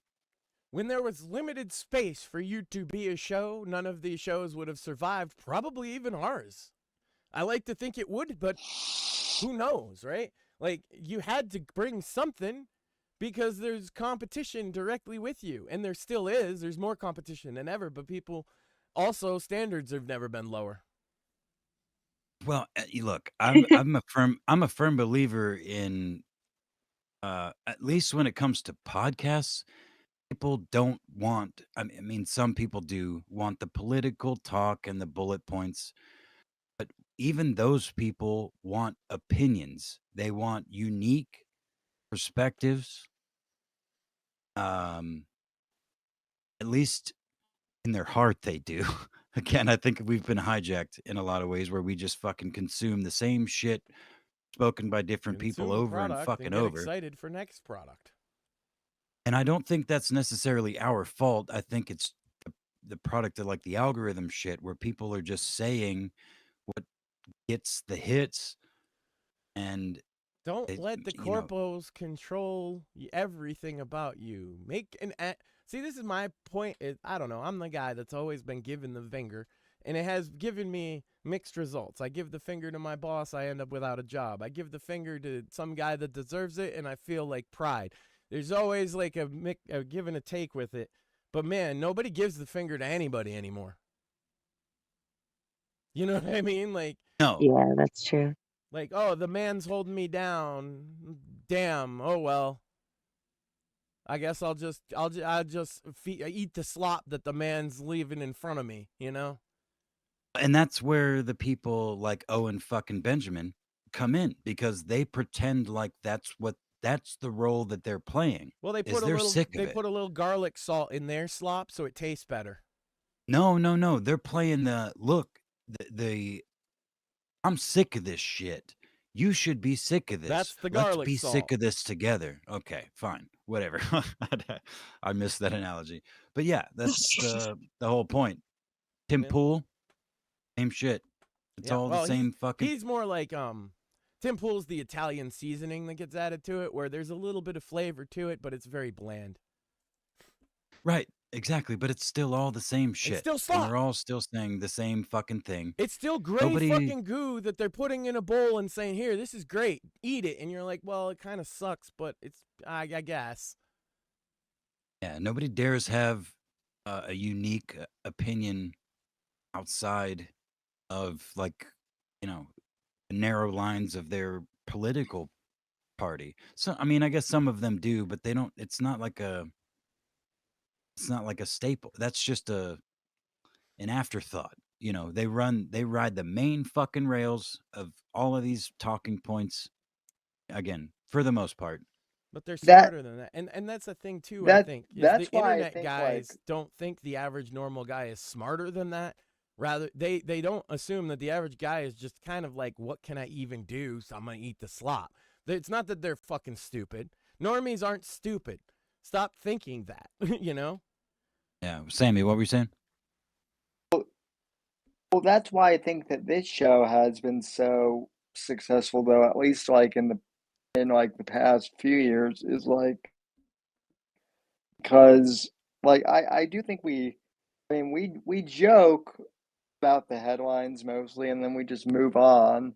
Yeah. And then, like, as far as my podcasts have I've done like I've had like authors and like other people who. Oh, and he cuts out. But and those are some of the most viewed. Sorry, you cut out, I Sam. didn't. I just wanted to add that you mentioned the authors right before you cut out. I'll say those are some of the most viewed ones we get because it's something different. It's an interesting back and forth talking about maybe not even I don't think there's politics in most of them. No, Well, it's focused. It's focused Yeah. on a thing. It's an interview with an yeah. author. It's not political. You're not just meandering about fucking whatever Yeah. is the hot topic of the day. Well, and that's what I was gonna say is like a lot of the authors I talk to are political thriller authors because that's the genre that we all write in. So like, but the way I approach it is, what about this topic inspired you to, what about this political situation inspired you to write about this in a, But also, you it's know, talking in about their lives and their in their own rights. Interesting people. It's been such a blessing to yeah. watch these come into fruition and just watch you. You are a master at interviews. That's like Plus, you're Well, very charismatic, Sammy. well, thank you. you make people Yeah, feel very comfortable in an interview, and that's a rare thing, even for the best of the best. Ah, well, as much as as much as it seems like a cliche, that is really where I give Joe Rogan credit a lot on all of this because as much as a lot of these other internet people like to shit on Rogan as being like, some sort of gatekeeper, which I don't even know what that means. To me, it just means that they're jealous that he's actually successful. But, the one thing I've noticed with Rogan is that he tends to talk to people like they're normal beings, Mm. whether it be, some comedian or whether it be Elon Musk. And so why not emulate the best? It's kind of my approach. Right. So, look, to interject real quick, I don't even think you should frame it that way. I understand why you do, but it's the same thing. Um, you're just talking to a person. You have to not do a show. You're not doing a show. I mean, of course you are, but But you make it it's feel about like having you a aren't, which is conversation. where the skill is. That's what I'm saying. right. But the Make Yeah. thing is, you just have a genuine conversation that so happens to be a show. Very few people can pull that off. yeah, I mean, Right. and it's also, yeah, that's true. That is very true. I What mean, it what really I good. what I'm saying though is that it doesn't seem that hard. It doesn't seem that hard to do. And yet people I was I was just gonna say that all you're actually doing is talking to a person like you just met them and being interested. Which, to be fair, if you're having a conversation with them in the first place, you're interested in what they do. So yeah. you therefore should have some natural questions It's and because be able to make natural conversation. it's because not everybody just has that knack. Like there's some things where if you just have it, that's such a bonus and other people have to like work at it. A lot of broadcasting school is learning those exact skills that Sam just naturally exudes. Like Max just said, with background that Max and I have, that's a lot of treating quote unquote famous people like normal people. Period. Or anybody, yeah. You meet people where they're Right. at, I find is the way Right. I've described it. Yeah. Which, yeah, I And suppose is a skill, and not everybody has. yeah, It and seems that's trivial why to some some. of the like radio guys, like Ryan Seacrest type guys, come off so fucking phony, is because they had to learn it, right, in a classroom. Like they actually have speech lessons where you have to learn how to talk like that. And I can do it too because I've been on the radio before and I spent many a moments in those classrooms trying to perfect the radio voice so that you don't overwhelm the audience. You see? But Oh yes. Sam doesn't need that I've training. done He those just does it. classes too, Max. That probably helps then, but yeah, you're still better at it than most people. And that's fun. And what's the other most like viewed thing we had is us talking about our summer vacations, right? Yeah, which that actually surprised me, in all honesty. Yeah, but it speaks a lot to the audience that we do have, and the audience we do have isn't like, oh, read every article of every news story, otherwise they wouldn't come back because we don't do that. I've done shows like that, and I get bored like quickly. And the numbers So reflect it. The numbers aren't as high when you just read the headlines. Tell me I'm wrong. If you guys want that, come out for those shows, but you don't. You come out when we're just goofing off. yeah. Yeah, that's the thing, is like we've done news shows, and granted sometimes there are interesting topics. But like, yeah, this whole thing with the the FBI, like I wasn't even that like worried out or freaked out. I'm like, oh, it's probably not as bad as people They make said it hypothetical was. plans to kill all sorts of people. They just happen to have that one declassified for a minute, and they're like, oops, my bad. In Yeah. Minecraft, guys, don't worry about it. And you'll never hear about Yeah, it again, yeah. by the way. Yeah, No. because it wasn't Trump doing it. Yeah, it wasn't. If Trump was doing it, there would be fucking federal trials tomorrow. But since it was a plot to hypothetically kill Trump, you'll never hear about it again. We're talking about the authorization to use deadly force. Yeah. Right? Yeah. Okay. Yeah. In On Minecraft, Mar-a-Lago. guys, hypothetically. No, on Mar-a-Lago. That was a document. I don't think that's in Minecraft. No, but that's what their excuse is. Their excuse is, oh, it's a hypothetical scenario that we're running in case this, and this happens. Then that's the only time we'd even look at that plan. That's their excuse, and that's why you'll never hear about it again. Yeah, well, yeah, but I think in black and white, it's like, you know, that the officers are authorized to use deadly force if necessary, or something to that effect. So If this, and this happen, then they're allowed to do that. That's how they're getting around it. In Minecraft, they're doing the in Minecraft. Yeah, but none of that happened, guys. Okay. Sure. So just chill out, you know, and they're going to sweep it under the rug. You mark my words. It'll be gone by Friday. Yeah, and Alex Jones will never forget it, and people, you know, like that's the problem too. They'll associate it with like what they call the crazies, you know? Conspiracy theorists, man. It is in black and white, and it is a government document, and it is like something you might want to be concerned about. I keep joking and minimizing it, but that's what the government is. They're like, no, it's not. Don't worry about this. There's nothing to see here. There's no man behind the curtain. Shut up. Crazy. Yeah. It's fucked up how long that's been going on, though. Yeah. It's just, you know, to the same degree, if not worse. And it's also fucked up that if you say that, people assume you believe every crazy conspiracy theory. No. I don't rule a lot of it out, even if it sounds crazy. I don't necessarily buy into it, but I just don't trust the fucking government. That's the answer. If you just think, maybe the government might do bad things sometimes, it keeps you from falling into this like circus trap because, Republicans have done us dirty in the recent past too. Don't take my support for Trump as, you know. I don't know what you're talking about. Our government is super clean and absolutely never does anything shady. Right. I mean, if you want to talk about government documents in black and white, they very much do trick people and get people killed. No. And our government? It's actually true. It's true. Believe it or not. No, guys. never. I heard this on a podcast one time. No. By a black guy. So you know it's true. I'm deceased. True.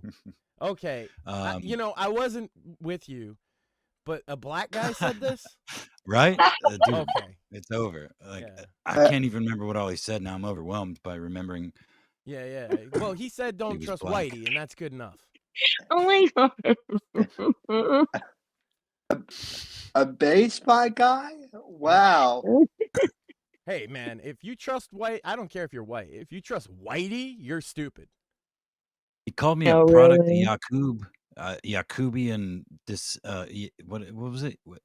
a Yakubian spawn, or I think he said. Oh man, I was just saying in Gilded. I thought that was a good thing. It's like, what's up, dog? Like, yeah, you might boop. I was saying, like, of all the like political weirdos I would like to meet in person, I would like to meet Chief Sakari of the Black Hebrew Israelites, because one, I'm gonna tell you, I've watched enough of their stuff that you're not gonna win a debate with them. They always fucking win because they know scripture so well and they're really good at arguing. And two, I'm willing to accept the fact, because I've talked to them like online a lot, right? That yes, okay, I am the product of the evil Yakub who spawned evil white people, and in the millennium I will be your slave. For the purposes of this conversation, that's fine. If you accept that, they can talk to you just fine. And those guys make the best rap music ever. Check out Israelite Boy by Euro X Obadiah. That shit is my jam. And I would love to meet those guys, even though I guess they're classified a hate group or whatever because they say they're the real Jews. But here's the thing. This is what's so funny about the Black Hebrew Israelites. If you actually get into the historical autism that they're talking about in the Torah, if they are, in fact, and it's possible that they are, the tribe of Judah, then almost everything else follows from that scripturally as correct. There's a good chance they are. It's a logically consistent belief system that the Black Hebrew Israelites have. Now, you have to then prove that they're not the tribe of Judah, which you can't do, which is why they always win. I mean, look, dude, they're like...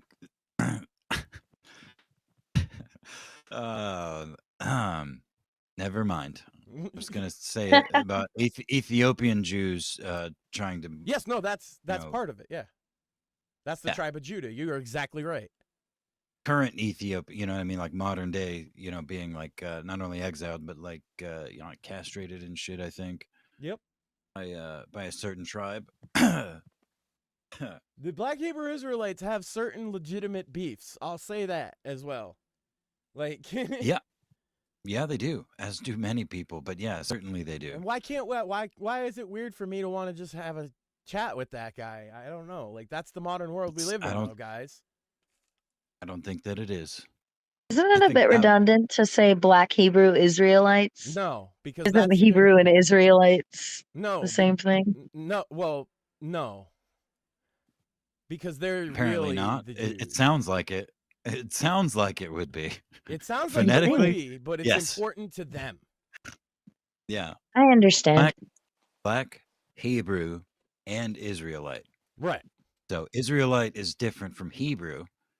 As an Israel, I'm assuming Israelite meaning of actual, born of the actual soil from thousands of years ago. Joe Fish Jr. says in chat, you can't prove it. You have no proof to link to a tribe. Correct, but you can't disprove it, which is why they always win against people who are not as informed on the topic as they are. That's what actually is going on. Shout out to Joe for keeping the chat going. Yeah. And Joe's great. He clearly knows his shit. Hi, Liz. He's correct. Yes. Liz Antoinette and Roman. The meat cake. It's been a good turnout considering Sam wasn't here tonight. Oh wait, he was here through the whole show. No, you've just been talking over him. He's here. Well, that's why Sam's such a great interview. Everybody in the world feels comfortable talking over Sam. Liz is here? Oh, hey, Liz. She's in Sammy, when did you get here? People talk over Sam, what? I've been here. No, shut up, Mort. I'm kidding. I'll talk over you. So do it. Let's go, Cripple. I dare you. Do it. Stop stuttering, Mort. Come on, you coward. Cripple fight. Cripple fight. Let's go, My bitch. brain is crippled. Does that count? I've been waiting since the moment Mort came on as co-host. I'm a woman. That's about even, right? I have been waiting since the moment Mort joined the show as co-host to yell cripple fight, and it finally happened, ladies and gentlemen. Oh, beautiful. We were all here for this, ladies and gentlemen. This was a historic moment on the Whitfield Report, I think. Yeah. Because he got to yell cripple fight at me when it was me and the fucking guy from Massachusetts. Sam got excited. Sam was like, yeah, it's a couple of massholes yelling at each other. Yeah. the only thing that was disappointing to the audience, and I had to explain. I have to explain this to people. Like, yes, you are from Massachusetts, Max, but because you don't speak like uh Bostonian. yeah, like a fucking Like I'm parking the car at trailer. Harvard Yard.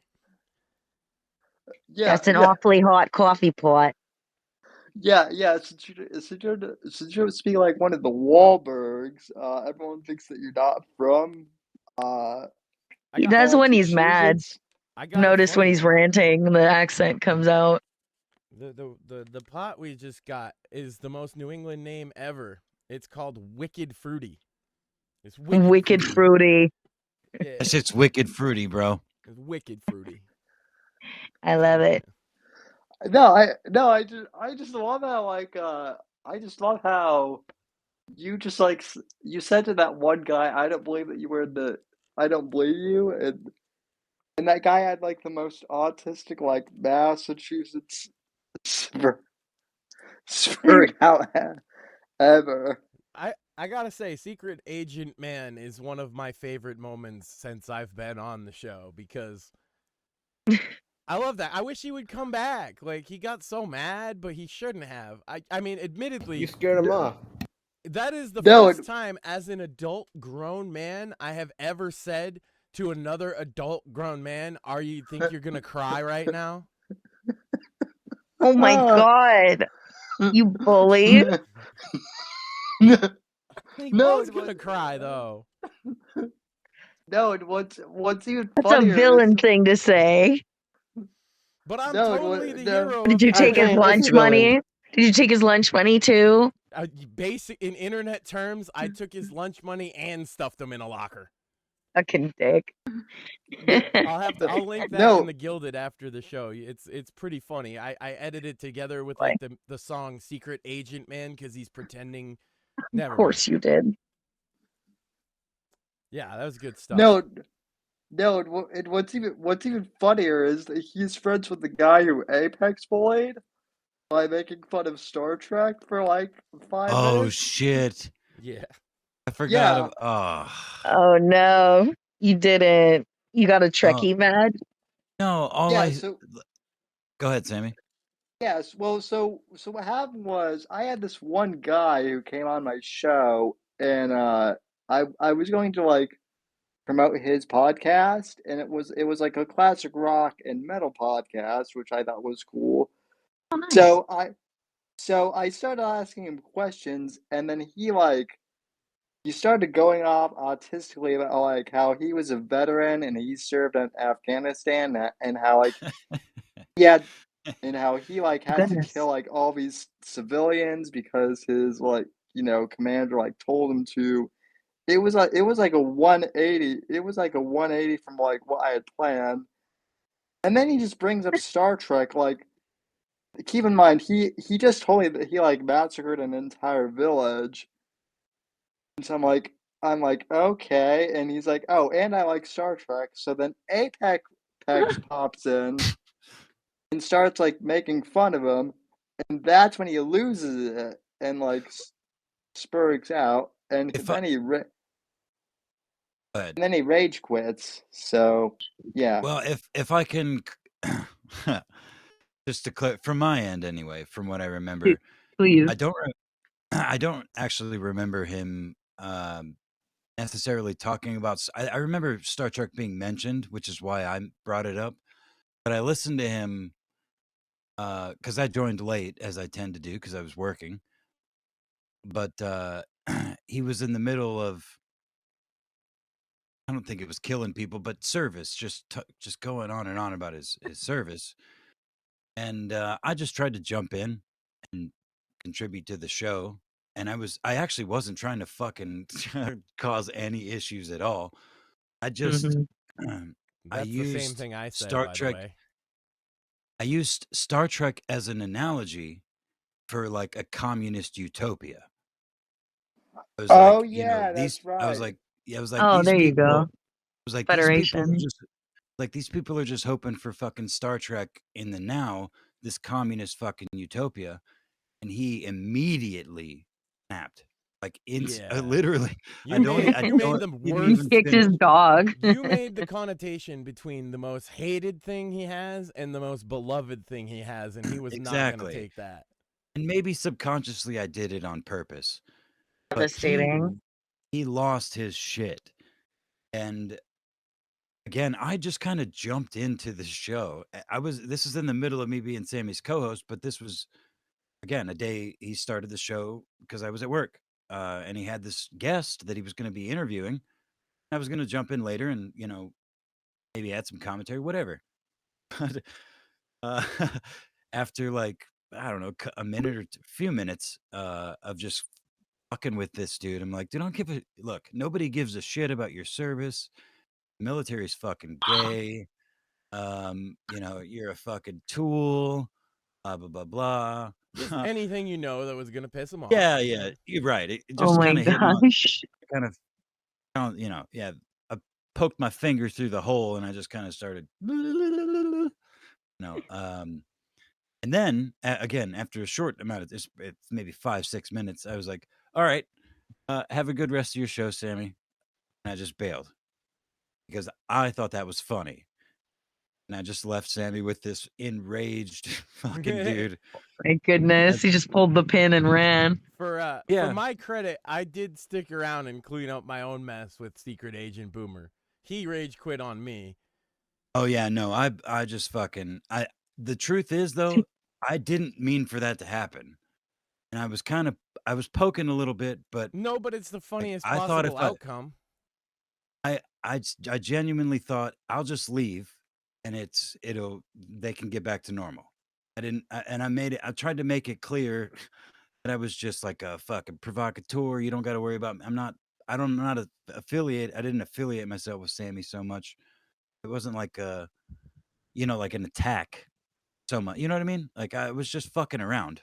And I thought if I left, I don't know. I was it was very much a coward move.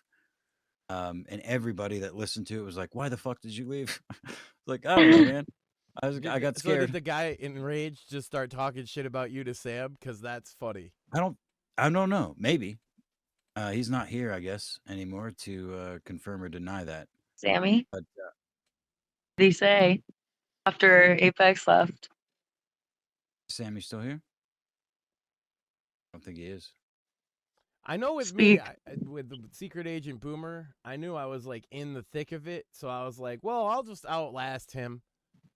Because he already was talking about quitting like very early. There's Sam. There he is. He's back. Yeah, it was a shock. It was honestly a shock to me. Because I didn't come in to destroy the fucking thing.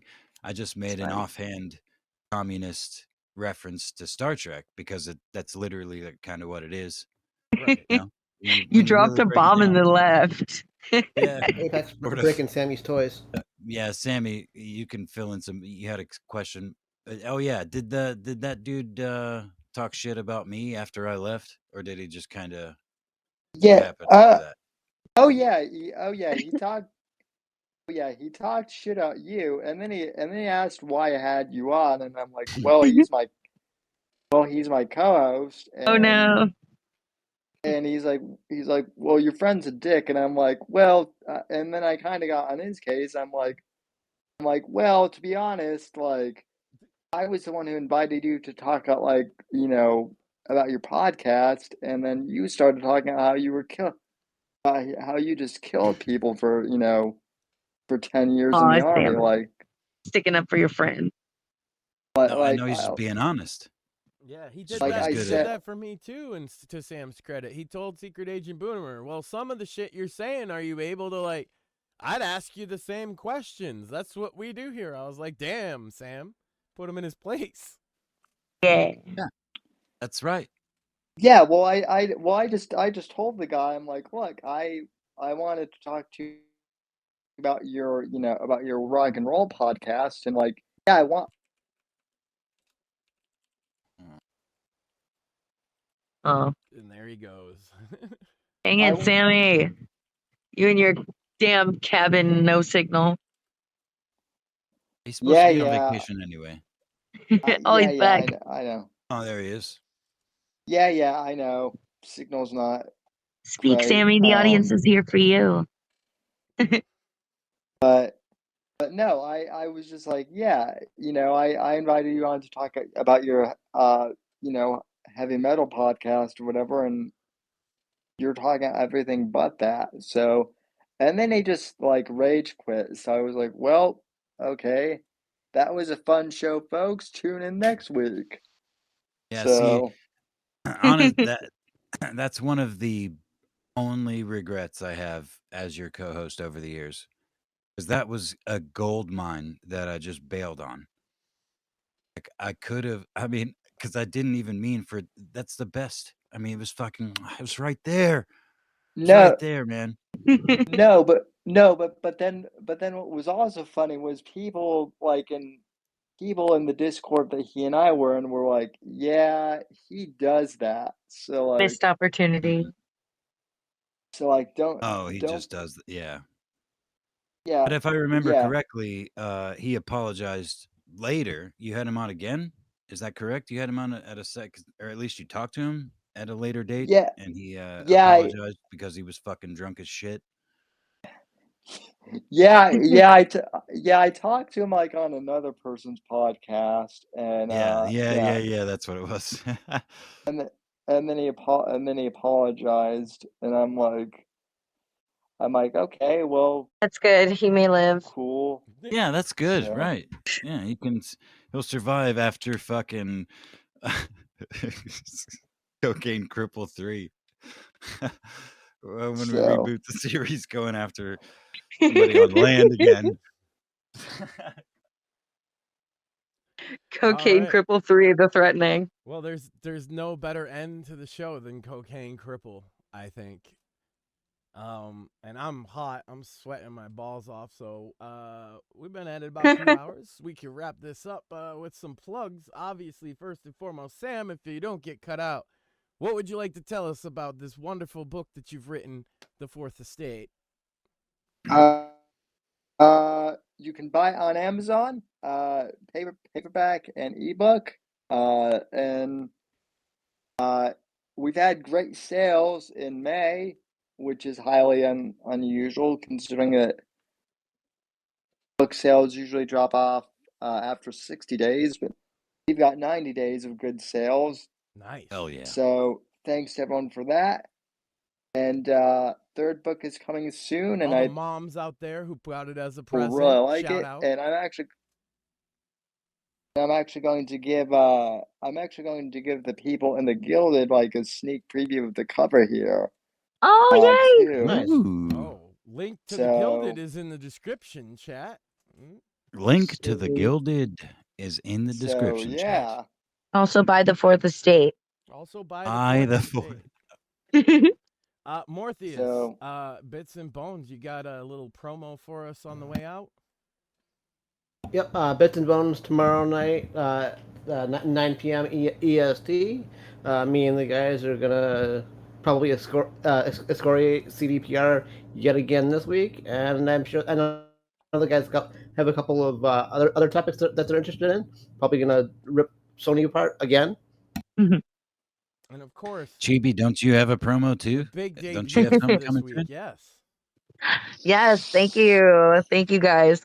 So catch the Sandwich Makers Saturday morning at 10 a.m. Eastern Standard Time, and listen to 4 married women talk shit. There you go. Hell yeah, dude. We will share links in the. That sounds fun.